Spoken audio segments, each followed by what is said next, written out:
మీ business ఏదైనా మీ ఊర్లో promotion చేయాలంటే అది సుమన్ టీవీతోనే సాధ్యం. ఇప్పుడే సంప్రదించండి. నమస్కారం, నా పేరు గోదా జాన్ పాల్, మాల మహానాడు రాష్ట్ర అధ్యక్షుడు. జాతీయ అధ్యక్షులు కోటన్న కుమార్ గారి నాయకత్వంలో పనిచేస్తా ఉన్నాం. ఈరోజు పల్నాడు జిల్లా అన్ని నియోజకవర్గాల విస్తృత పర్యటనలో భాగంగా చిలకలూరుపేట నియోజకవర్గ విస్తృత స్థాయి కమిటీకి ముఖ్య అతిథులుగా జాతీయ అధ్యక్షులు కోటన్న కుమార్ గారు రావడం జరిగింది. ఈ కార్యక్రమానికి నియోజకవర్గ అధ్యక్షులు ఎడ్ల సురేష్ గారి నాయకత్వంలో ఈ కార్యక్రమం నిర్వహించడం జరిగింది. ముఖ్య కారణం ఏదైతే ఈ దేశంలో వేలాది లక్షలాది ప్రజల మనోభావాలు దెబ్బతీసే విధంగా ఆగస్టు 1 సుప్రీంకోర్టు తీర్పుని నిరసిస్తూ భారత రాజ్యాంగానికి తూట్లు పడిచేలాగా కేంద్ర ప్రభుత్వం కలుసంగంలో వచ్చినటువంటి ఏదైతే ఎస్సీ ఎస్టీల రిజర్వేషన్ల వర్గీకరణ అలాగే క్రిమినల్ ని వ్యతిరేకిస్తా ఉన్నాం.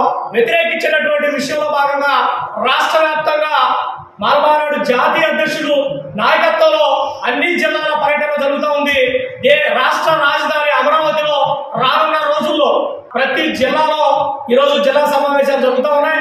అలాగే ఈ చిలకలూరుపేట నియోజకవర్గంలో కూడా పల్నాడు జిల్లాలో మాలలను సమాయత్తం చేస్తూ రానున్న రోజుల్లో ఉండబడినటువంటి ఈ నియోజకవర్గ ప్రతి మండల గ్రామ ప్రాంతాల్లో మాలల్ని సన్నద్ధం చేస్తూ ఏదైతే బహిరంగ సభకు పిలుపునిస్తామో ఆ బహిరంగ సభకు లక్షలాది మందిగా ఎవరు వ్యతిరేకిస్తా ఉన్నారు, రానున్న స్థానికంలో ఏ రాజకీయ పార్టీ వర్గీకరణకు మద్దతు తెలుపుతుందో ఆ పార్టీలను అర్థం చేయడానికి మాలలు పంతంతో ముందుకెళ్తారనేటటువంటి విషయాన్ని తెలియజేయడానికి ఈరోజు సమావేశాన్ని ఏర్పాటు చేశాం. భవిష్యత్తులో వర్గీకరణకి మద్దతు తెలిపే ఏ రాజకీయ పార్టీకైనా రానున్న స్థానిక ఎన్నికల్లో తగిన బుద్ధి చెప్తామని ఈ రోజు మీడియా సమావేశంలో రాష్ట్ర ప్రభుత్వాన్ని హెచ్చరిస్తూ మాలనంతా ఏకతాటి మీదకి రావాలని పిలుపునిస్తా ఉన్నాం.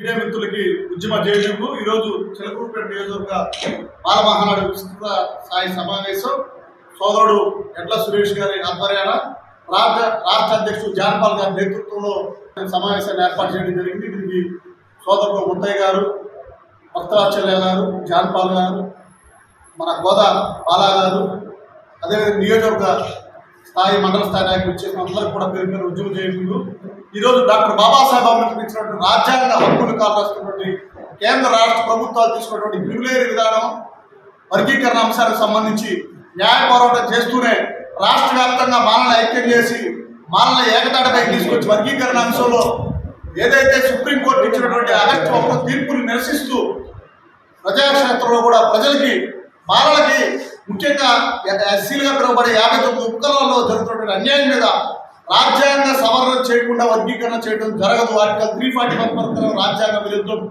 దీనికి భిన్నంగా వస్తున్నటువంటి న్యాయస్థానం తీర్పును వ్యతిరేకిస్తూ న్యాయ పోరాటం చేస్తున్న ప్రజాక్షేత్రంలో ప్రజల్లో కూడా గ్రామ గ్రామానికి తీసుకునే భాగంగా ఈరోజు చిలకలూరుపేట పట్టణానికి ఇచ్చేయడం జరిగింది.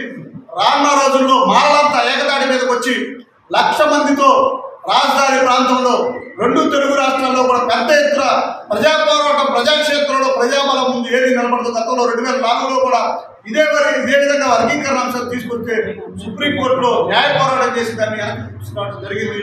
అదేవిధంగా కేంద్రంలో బీజేపీ ప్రభుత్వం అధికారాలకు వచ్చిన దగ్గర నుంచి కూడా ఎస్సీ ఎస్టీకి సంబంధించిన అంశం ఈరోజు ప్రైవేట్ సెక్టర్లో రిజర్వేషన్ అడుగుతున్నాం, దాని గురించి మాట్లాడదు.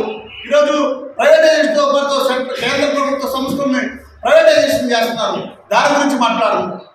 ఆంధ్రప్రదేశ్ ప్రత్యేక కావాలని అడుగుతాం, దాని గురించి మాట్లాడదు. కానీ వారికి ఎస్సీ వర్గీకరణ అంశం ఒక అంశం అయిందా? ఈరోజు వర్గీకరణ మద్దతు తరపున తీవ్రంగా వ్యతిరేకిస్తున్నాం. రానున్న రోజుల్లో పెద్ద ఎత్తున పార్టీల తరఫున పోరాటం చేస్తున్న న్యాయ పోరాటం చేసి తిరిగి మరలా క్రిమినల్ విధానాన్ని రద్దు చేయాలని చెప్పి సుప్రీంకోర్టులో రివ్యూ పిటిషన్ వేశారు.